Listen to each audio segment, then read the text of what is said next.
Isang araw, bigla mo na lang naramdaman ang pagkahilo, paninikip ng dibdib, o biglang nanghihina ang katawan.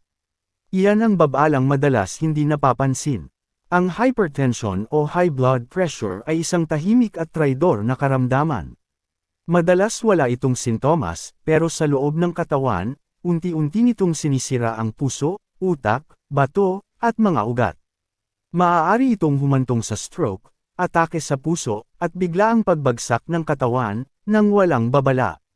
Tumaas man ang BP dahil sa stress, puyat, pagod, at emosyonal na bigat, may magagawa ka. Sa Medic Therapeutic Clinic, tinutulungan ka naming pakalmayan ang katawan, bawasan ang stress, at suportahan ng maayos ang daloy ng dugo sa pamamagitan ng therapeutic treatments bilang kaagapay ng iyong gamutan. Huwag hintayin na mahuli ang lahat. Agapan ng hypertension, iligtas ang buhay, kasama ang Medic Therapeutic Clinic.